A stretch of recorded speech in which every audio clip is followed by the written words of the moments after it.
I guess this will soon be over. It's not going to be over on the side of law and justice. It's going to be over on the side of a cover-up and the end of the power of the House or the Senate to ride herd on a crazy fucker who winds up in the White House like Donald Trump.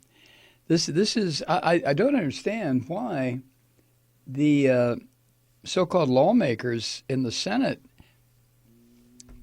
and the it's Republicans in the House and the Senate do not appreciate the severity of the moment.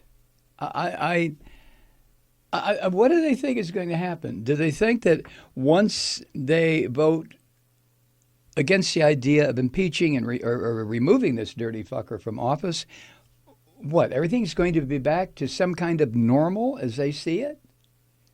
After Trump and the Republicans have totally gutted the Constitution, the powers enumerated in the Constitution of three co-equal branches of government. Now there's only one. If they do not remove this crazy fucker from office, there is one, the executive branch. What about judicial, Mike? The judicial branch is fucked. It already is. And with Trump in there for the remainder of this year and this hideous Mitch McConnell heading the Senate for the balance of this year, the judicial is ruined. What a fucking way for this country to end. Not with a bang, but a whimper. It's just unbelievable. And when I think about Lamar Alexander or I don't know why I'm picking on him. I guess because that son of a bitch, what a cowardly piece of shit. He's leaving the Senate. But you see, if he votes the way the evidence insists the vote goes, he won't wind up with a nice cushy job as a lobbyist on K Street in Washington, D.C. That dirty fucker Lamar Alexander used to be Secretary of Education, didn't he? Under who? Reagan? Somebody? Bush? I don't know. It doesn't matter. Murkowski? What the fuck does she need every day? Oh, I got to think about it. Oh, I got to think about it. Oh, I got to think about it. We know how Murkowski's going to vote. Susan Collins? And then, of course, there's Mittens Romney. I mean, down to 4 fucking people. All they have to do is vote yes in favor of witnesses. That's all. And one of them isn't even going to be here next year. As we are recording this podcast, and it is a little after 1 o'clock Eastern Time on Friday afternoon, here's a few things that are just breaking on the New York Times website. Close to 100 law professors and legal historians, in an open letter to the Senate today, rejected the arguments put forward by the Trump impeachment legal team, his defenders, a bunch of assholes all. I added that. The historians and professors explain that the scholarly consensus is that impeachment does not require proof of an indictable crime and that, quote, abuse of power, end quote, is an impeachable offense, contrary to what this collection of miscreants and assholes that comprise Trump's legal defense team have argued. The letter also rejected a suggestion put forward by Trump's insane lawyer, Alan Dershowitz. Who the fuck is this guy? I mean, we all know who he is. We've had to deal with this son of a bitch for the past 25 years. We know who he is. But he put forth the idea, and the historians and professors reject this, that presidents may abuse the powers of their office to secure re-election without being impeached, may abuse the powers of their office without being impeached. so long as they think that their continuance in power would be good for the country. What the fuck? I'm sure Hitler knew that his continuance in power would be good for the country. So we're to believe what Dershowitz said? Now, he claims he didn't say it. I heard him on Ari Melber, too many Aries, this morning in a live interview. He said, well, that's not what I said. Yes, it is what he said. It is exactly what he said. That it's not an impeachable offense if a president abuses his power to secure re-election, as long as the perpetrator, the fucking criminal, in this case, this disgusting Donald Trump, thinks that in doing so, it's to the advantage of the country. Trump thinks that destroying every single EPA regulation is good for the country. He thinks his lies, he thinks his violation of the emoluments clause, all of it is good for the country because it's good for him. Dershowitz is out of his fucking mind. So far, the spring is broke. He'll never get back in. This is the kind of stuff that makes me feel, not that you care, but it makes me feel like I'm going insane. When I sit here and talk about this shit, or when I watch it, or listen to it on radio or television during the day. I mean, this is madness. And to sit and talk about it as if it were not madness, as if it were reportable or debatable events occurring in Washington or around the presidency is crazy, and it's crazy producing.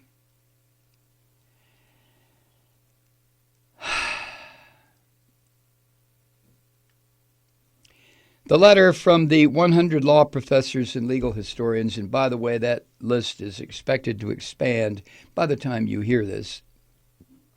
But the letter also said, quote, to accept such a view that Dershowitz put forward would be to give the president carte blanche to corrupt American electoral democracy, to corrupt it. Do these 53 senators who are Republican, do the 187, whatever the fuck they are, House of Representatives, Republicans, do they not understand this? They can be forgiven if they don't, because they are ignorant fuckers. Their brains have been destroyed by religious horseshit. They don't accept fact. They don't accept science. They don't accept truth. But there it is. To accept such a view would be to give the president carte blanche to corrupt American electoral democracy. And the 2020 election, with this rotten fucker Trump in the Oval Office, the 2020 election is going to be corrupted. And if by chance Trump loses anyway, he will not leave office. I guarantee you it won't happen. I guarantee it.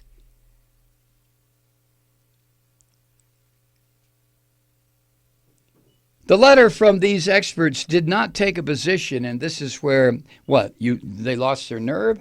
It didn't take a position on whether Trump should be removed from office, however, saying that whether an offense was impeachable in theory and whether it merited removal from office were two different questions.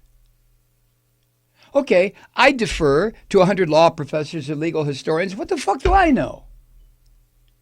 But that doesn't compute for me. But who am I?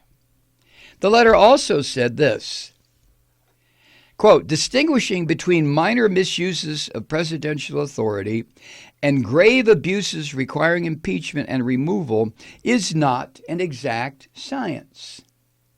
That is why the Constitution assigns the task not to a court, but to Congress, relying upon, don't laugh, its collective wisdom to assess whether a president has committed a high crime and or misdemeanor requiring his conviction and removal from office. They leave it up to Congress.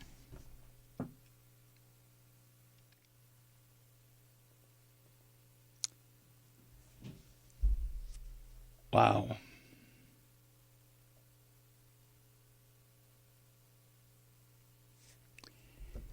It's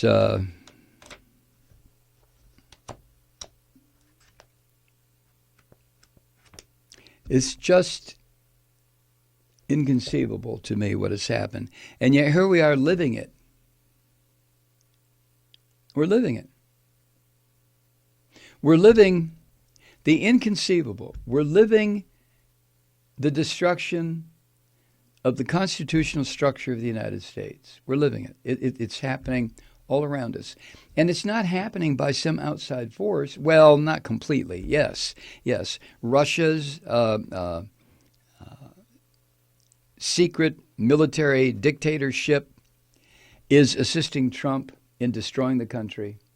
But it wouldn't have, those fuckers have been trying it since, I don't know, 1946, 47. But Trump is assisting, and Putin is assisting Trump. This is the maddening part. Maybe it's just because I don't trust the Russian government as far as I can throw this fucking house. Never have, never will. But to see an alliance put together between the Russian military intelligence and Trump and his gang of bandits to destroy America, to end our constitutional structure. I mean, how the fuck do Republican members of the House and the Senate allow this to happen? I keep thinking of that little Mexican jumping bean, that fucking Jim Jordan, with his sleeves off and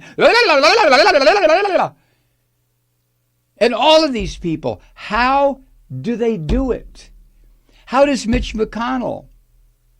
Now, granted, he's married to a fucking Chinese secret agent who filters every fucking thing that goes on in the U.S. Senate back to Xi Jinping. Everything. But not everybody is married to a Chinese agent. Not every senator.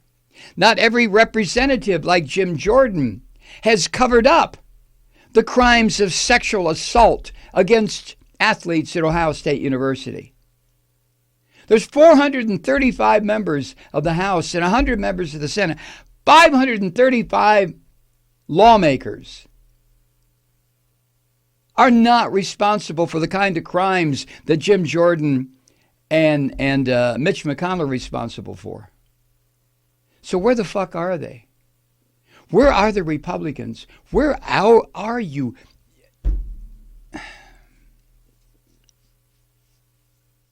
Hi, Truth Seekers. Mike Malloy here. As you know, we've switched formats and are now broadcast exclusively on the Progressive Voices Network. So that means you get fewer program interruptions, no corporate commercials, and lots of profanity. But our format change also means some of our radio listeners no longer hear the program. It's been a while since I mentioned our podcasts, so you may have forgotten that there is a way to listen to this program anytime you need a good dose of screaming. Visit MikeMalloy.com and subscribe to our podcasts. You have your choice. You can listen to the ranting with the audio podcast or listen and watch me lose control with a video podcast subscription. As a podcast subscriber, you can download the program to your mobile device and take me with you wherever you go. And if you have a friend who needs a dose of truth-seeking, you can give a gift subscription as well. That's MikeMalloy.com, and never miss a minute of the uncensored fun and frivolity.